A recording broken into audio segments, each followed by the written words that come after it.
ሰላም ጤና ይስጥልን ውድ ተከታታዮቻችን እንደምን አላችሁ? ዛሬም እንደተለመደው በሌላ በአዲስ ዝግጅት ተመልሰን መጥተናል። እስከ ዝግጅታችን ፍጻሜ አብራችሁ እንድትቆዩ ጋበዝናችሁ። የሁለተኛው የዓለም ጦርነት ሲጀመር ዓለም የአንደኛው የዓለም ጦርነት የፈተናቸው የሀገራቸውን ከመውደድ በላይ የሚያመልኩ መተኪያ ያልተገኘላቸው የጦር አርበኞች ነበሯት።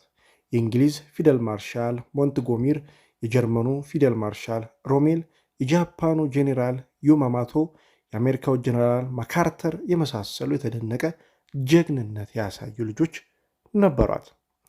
አሜሪካ ለጭንቅ ጊዜዋ የደረሰው የተቀደደውን የክብር ልብሷን የሰፋላት የሟች ወታደሮቿን እንደሚወጡላት ሀያል ጀግኖች አፍርታለች።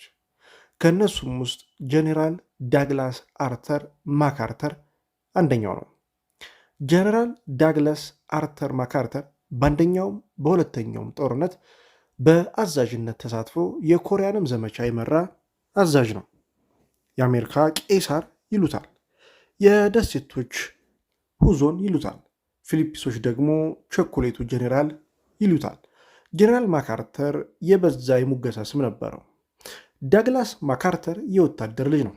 አባቱ ሌተናል ጄኔራል አርተር ማካርተር የተደነቀ የጦር አዛዥ ሆኖ በሩቅ ምስራቅ ተዋግቶ የፊሊፒንስ ጠቅላይ ገዥም ሆኖ የክብር ሜዳሊያ ተሸልሟል።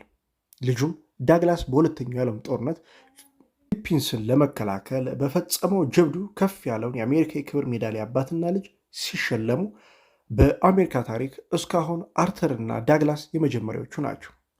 ጄኔራል ማካርተር የልዩ አገልግሎትና ታላላቅ ሜዳሊያዎች በየጊዜው የተሸለማቸው በርካታ ናቸው።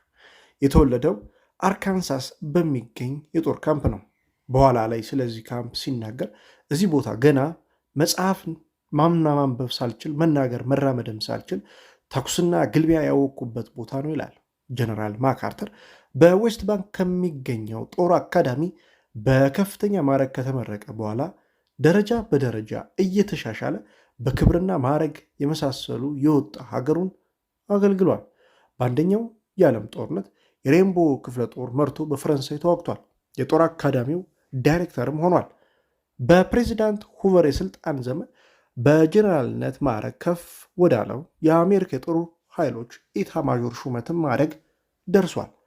ጄኔራል ማካርተር የጦር ኃይሎች ኢታማዦር ሹም ሆኖ ሲሾም የአሜሪካ መከላከያ ዘመናዊ እንዲሆን ቢፈልግም ያሰበውን ያህል ባለመፈጸሙ እንደተናደደ ነበር ይባላል።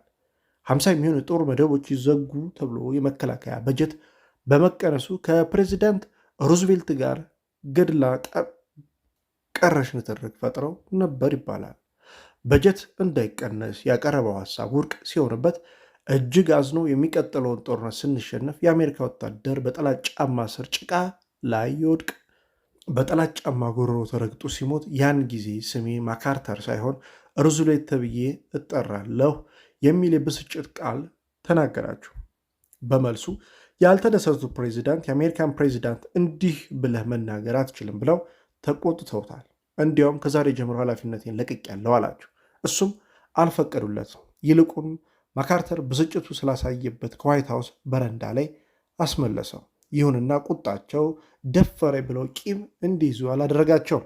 እንደ ሩዝቬልት ያሉ ሀገራቸውን ለመምራት ብቁ የሆኑ መሪዎች የሀገራቸውን ጥቅም እንጂ የግላቸውን ክብር ስለማያስቀድሙ ደፈረ ብለው ቂም ይዘው ላጠፋውና ላዋረደው አላሉም።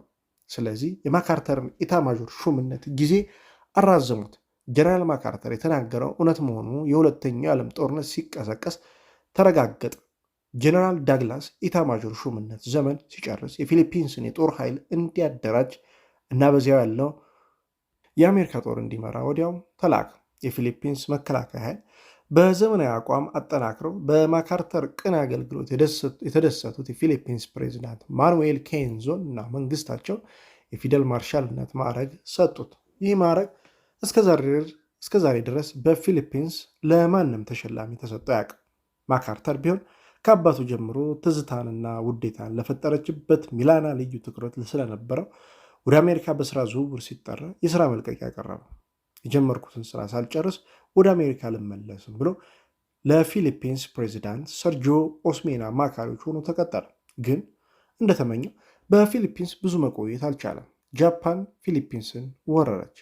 የጃፓን ወራሪ ጦር የፐርል ሃርበር የአሜሪካን ጦር መደብ አውድሞ ወታደሮቹን ካጠፋ 2 ወር ጊዜ በኋላ ፊቱን ወደ ፊሊፒንስ መልሶ ገሰገሰ። በፊሊፒንስ የባህር መደብ የአሜሪካን የባህር ኃይልና የምድር ጦር ወታደሮች ሰፍረዋል። ፕሬዚዳንት ሩዝቬልት ፐርል ሃርበር እንደተጠቃ ጄኔራል ማካርተር ወደ መደበኛ ወታደራዊ ስራ እንዲመለስ አዘዙት። ዳግላስ ማካርተርም የሀገሩን ጥሪና በሩቅ ምስራቅ ላለው የአሜሪካ ጦር አዛዥነት ተቀበለ። ከዚህ በኋላ ጄኔራል ማካርተርን የምናገኘው አቧራው በሚጨስበት፣ ቀዩ ሰው በሚጠቁርበት፣ ጥቁሩ ሰው በሚቀላበት የጦር ሜዳ ውስጥ ነው። ከዚያም በኋላ እንደ ወትሮ ህልውናው ጨዋታው ጦርነት ሆነ። የመጀመሪያ ፍልሚያውም በቀን ካገለገለባት ወታደር ባለስልጣንባት በብዙ ጊዜ በሚያውቀው የፊሊፒንስ ሆነ። ፊሊፒንስ በ40 ሺህ የጃፓን ጦር ተከበበች። በጀነራል ማካርተር የሚታዘዘው የአሜሪካና የፊሊፒንስ ጦር የብርቱ የመከላከል ውጊያ ቢያደርጉም አልተሳካላቸውም። ማካርተር ሚስቱንና ልጁን ይዞ ሚላን ለቆ በደቡብ ወደምትገኘው ደሴት ባታን አፈገፈገ። አሜሪካ ከ80 ሺህ በላይ ወታደሮቿ መኮንኖቿን ተማረኩባት። ከጀነራል ማካርተር ጋር ያለው ወታደር እንደ ማዕበል የሚጎርፈው የጃፓን ጦር ለመመከት የሚያስቸግር ነበር። ጀነራል ማካርተር ጥቃቱን ለመመከት የሚችልበትን ፕላን ያቀዳል፣ ይዋጋል። ፊሊፒንስን የምንለቀው ስሙ ብቻ ነው የሚለውን ንግግሩን ከተከታዮች ዘንድ ሰርጿል። በወታደሮቻቸው የሚተማመኑና የሚከበሩ የጦር አዛዦች ቃላቸውን እንደ ሃይማኖት ይታመንላቸዋል። የጃፓኖቹ ግፊት ስለበዛ ወደ ኋላ እንዳያፈገፍጉ ምክር ተመከረ። ማካርተር ግን በአፍንጬ አፈር ሳይፈስ የባታን ደሴት አልለቅም ብሎ ተገተረ። ያን ጊዜ የአሜሪካ ጦር ኃይሎች ጠቅላይ አዛዥ ፕሬዚዳንት ሩዝቬልት ትእዛዝ ላኩለት። ፊሊፒንስን ደሴቶች ለቀማ የማዘዣ ጣቢያህን አውስትራሊያ ላይ አድርግ አሉት። ማካርተር ተበሳጨ፣ ግን ያለቃውን ትእዛዝ ማክበር ነበረበት። ስታፎቹን ሰብስቦ እንዲህ አላቸው፣ ፊሊፒንስ እንድንለቅ አሳዛኝ ትእዛዝ ደርሶናል። የፕሬዚዳንቱን ትእዛዝ የመቀበል ግዴታ አለብኝ። ስለዚህ እንሄዳለን አለ። ግን ተመልሼ እመጣለሁ። ማካርተርን እስከዛሬ የሚጠቀስለትን እሄዳለሁ ግን እመለሳለሁ የሚለው ንግግሩን በወታደሮቹ ፊት ተናገረ። ወደ ፊሊፒንስ ለመመለስ እርግጠኛ ሆኖ ሚስቱንና ልጁን ይዞ አውስትራሊያ ገባ። ጀነራል ማካርተር የአሜሪካን፣ የእንግሊዝ፣ የአውስትራሊያና የፊሊፒንስ ጦር ኃይሎች የሚካተቱበትን የህብረቱን ጦር አዛዥ ሆኖ ተሰየመ። ከ2 ሳምንት ረፍት በኋላ የጦር ዕቅዱን ነደፈ። የጦር ኃይሉን አደራጀ። የፊሊፒንስ ወታደሮች ለሽምቅ ውጊያም ሰለጠናቸው። ዝግጅቱን ከጨረሰ በኋላ ዘመቻው በፊሊፒንስ በኩል እንዲጀመር አለቆቹን የማሳመን ጥረቱን ቀጠለ። የፊሊፒንስን ሰሜናዊና ምስራቃዊ ምዕራባዊ ወደቦች ጨምሮ ዋና ከተማን የሚቆጣጠረው ከ200 ሺህ የበለጠ ሰራዊት የሚያዘው የሚላው ነብር ተብሎ የሚጠራው ጀነራል ሃማምቶ ነው። ጀነራል ሃማምቶ ጀግና የጦር መላዋቂ፣ ጨካኝ ተብሎ የሚታመን በመሆኑ አሜሪካኖች በዋዛ ሊያዩት አልነበረም። በሲንጋፖር የብረቱን ጦር በመደምሰሱ የነ ማካርተርን የመልሶ ማጥቃት ዘመቻ ይበታትነዋል ብለው ጃፓኖች አምነውበታል። ጀነራል ማካርተር የአውስትራሊያ ማዘዣ ጣቢያ ወደ ኒው ጊኒ አዛወረ። ዘመቻውን ሲጀምር ግርማ የተሞላ ንግግርም አደረገ። Years ago, when I landed on your soil, I said to people of the Philippines, whence I came, I shall return. ከ2 ዓመት በፊት መሬታችሁን ስረግጥ ከፊሊፒንስ ህዝቦች እመለሳለሁ ብዬ ነግሬያችሁ ነበር። ዛሬ ማታም የዚያን ቀን ቅሎች እደጋግማችኋለሁ፣ ወደ ፊሊፒንስም እመለሳለሁ አለ። ማካርተር ሰራዊቱን በ3 መስመር አሰልፈው ስትራቴጂ የጃፓኑ ጦር መሳሪያዎችን መጀመሪያ መቆራረጥ፣ ቀጥሎ መጨፍለቅ ነው። በሰሜን ምዕራብ ፊሊፒንስ የባህር ዳርቻ በኩል ወደ መሃል ሰራዊቱን አሰማርተው የሰሜኑን ጃፓን ጦር ከደቡብ ጦር ጋር እንዳይገናኝ በመሃል ሰራዊቱን ሰንጥቆ አስገባው። የማካርተር ጦር ሰራዊት ብዙ መስዋዕትነት ቢከፍልም ድል እያገኘ ሄደ። የፊሊፒንስ ወታደሮች በሽምቅ ተዋጊነት ድላቸው አሰፉ። ውጊያው በዋና ከተማ ሚላናት ተጀመረ። የጃፓን ጦር አዛዥ ለማንኛውም የመከላከያ ምሽግነት እንዲያገለግል ትእዛዝ አስተላልፎ ውጊያው ተጀመረ። ጄኔራል ማካርተር የከተማ ታላላቅ ግንቦች እንዳይፈርሱ ቢፈልግም ለማዳን አልተቻለም። ጃፓኖች መሽገውበታልና የከተማው ውጊያ ከሁሉ እጅግ አሰቃቂና የከፋ ሆነ። መጨረሻም ማካርተር ጦር አሸናፊነት ተጠናቀቀ። ሀሻዎች ጃፓኖች ወታደሮች እንደፎከሩት አዛዣቸውን ጄኔራል ሱዙኪን ጨምሮ በጦርነቱ ላይ ተገደሉ። በፊሊፒንሱ ጦርነት ማካርተር ከሚመራው ሰራዊት 15,000 አልቆ 30,000 ቆሰለ። የጃፓን 200,000 ሰራዊት ተማረኩ፣ ሞተ፣ ቆሰለ፣ የደረሱበትም ጠፉ።